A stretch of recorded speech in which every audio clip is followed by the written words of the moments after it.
What's so amazing about King Nebuchadnezzar's dream recorded in Daniel chapter 2 is that even though it was recorded about 2,600 years ago, it has come to pass in stunning detail. But there is one more major aspect still to come. So stick around to the end, because we'll not only explain the details that have already come to pass, but also why this prophecy is relevant for us now. And we'll do it straight from the pages of the Bible. Chapter 2 of the book of Daniel records a dream King Nebuchadnezzar had in the second year of his reign. It not only records the dream, but it also gives the interpretation. Nebuchadnezzar was one of the most famous kings of ancient Babylon.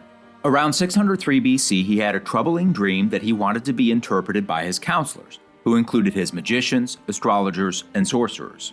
But he not only wanted them to give the interpretation, he wanted them to first describe the dream and then give the interpretation. He knew he could trust the interpretation if the counselors were able to tell him his dream without revealing it to them first. Of course, none of his counselors could do this, so he pronounced the death penalty on all the wise men in Babylon. However, when Daniel the prophet was approached about the matter, he prayed to God and asked for insight, knowing God was able to tell the dream and its interpretation. So here's the dream, then we'll see the interpretation. In verse 28, Daniel explains, "There is a God in heaven who reveals secrets, and has made known to King Nebuchadnezzar what will be in the latter days. Your dream and the visions of your head were these. You were watching, and behold, a great image. This great image, whose splendor was excellent, stood before you, and its form was awesome. This image's head was of gold, its chest and arms of silver, its belly and thighs of bronze, its legs of iron, its feet partly of iron and partly of clay. You watched while a stone was cut out without hands, which struck the image on its feet of iron and clay and broke them in pieces. Then the iron, the clay, the bronze, the silver, and the gold were all crushed together and became like chaff. The wind carried them away so that no trace of them was found. And the stone that struck the image became a great mountain and filled the whole earth. This is the dream." Daniel continues in verse 36. "Now we will tell the interpretation of it. You, O king, are a king of kings. For the God of heaven has given you a kingdom, power, strength, and glory. He has made you ruler over all. You are this head of gold. But after you shall arise another kingdom inferior to yours. Then a third kingdom of bronze, which shall rule over all the earth. And the fourth kingdom shall be as strong as iron, inasmuch as iron breaks in pieces and shatters everything. And like iron that crushes, that kingdom will break in pieces and crush all the others. Whereas you saw the feet and toes, partly of potter's clay and partly of iron, the kingdom shall be divided, yet the strength of the iron shall be in it. So the kingdom shall be partly strong and partly fragile. As you saw iron mixed with ceramic clay, they will mingle with the seed of men, but they will not adhere to one another, just as iron does not mix with clay. And in the days of these kings, the God of heaven will set up a kingdom which shall never be destroyed. It shall break in pieces and consume all these kingdoms, and it shall stand forever. Inasmuch as you saw the stone was cut out of the mountain without hands, and that it broke in pieces the iron, the bronze, the clay, the silver, and the gold, the great God has made known to the king what will come to pass after this. The dream is certain, and its interpretation is sure. Now, let's break it down and examine who these world-ruling kingdoms were. So the first section of the statue in Nebuchadnezzar's dream, the head of gold, we are explicitly told represented Nebuchadnezzar's kingdom. That was the Neo-Babylonian Empire, otherwise known as the Chaldean Empire, from 626 BC to 539 BC. Now, for the remaining kingdoms, we're not explicitly told in chapter 2 who they were, but chapters 5 through 8, as well as the book of Revelation, give more insight. So we'll let the Bible interpret the Bible and use these other chapters to find the answer. The second section of the statue, the chest and arms of silver, pointed to the next world-ruling empire on the world scene. That was the empire of the Medes and Persians, ruling from 558 BC to 330 BC. We know this both from history and the Bible. The events of the end of the Chaldean Empire and the beginning of the Medo-Persian Empire are recorded in Daniel 5 with the famous story of the handwriting on the wall. And in verse 30 we read, "That very night Belshazzar, king of the Chaldeans, was slain, and the Medes received the kingdom." We see an additional reference to the Medo-Persian Empire in chapter 8. There, Daniel saw in vision a ram with 2 horns and a male goat. Verse 20 says, "The ram which you saw having 2 horns, they are the kings of Media and Persia."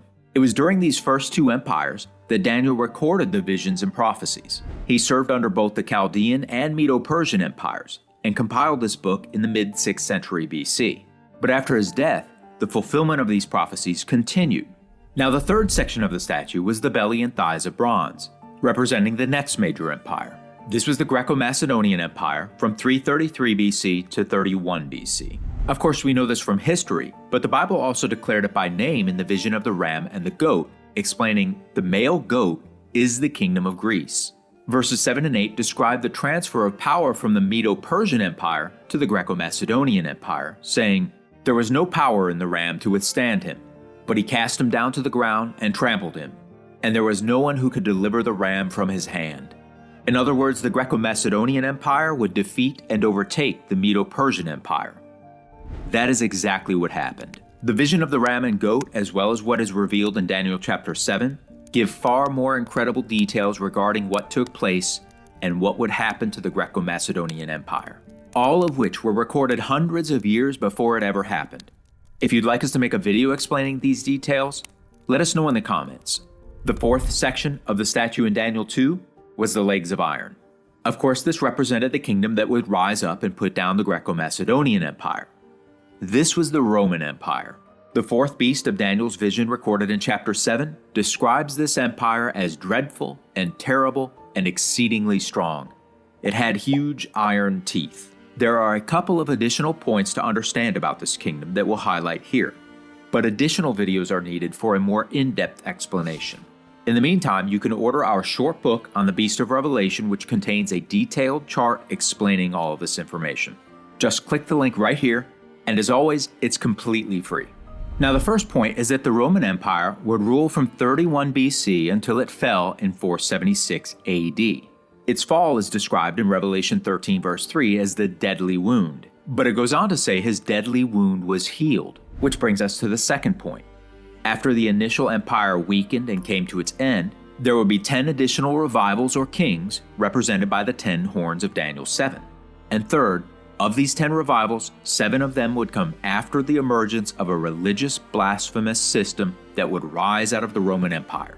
You can read about that in Daniel chapter 7 verse 8 and 20, Revelation 13 1 through 13, and Revelation 17 9 through 11.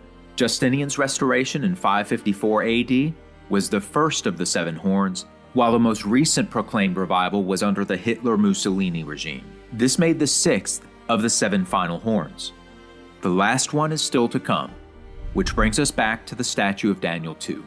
The 5th and final part of the statue in Nebuchadnezzar's prophetic dream was the feet and toes.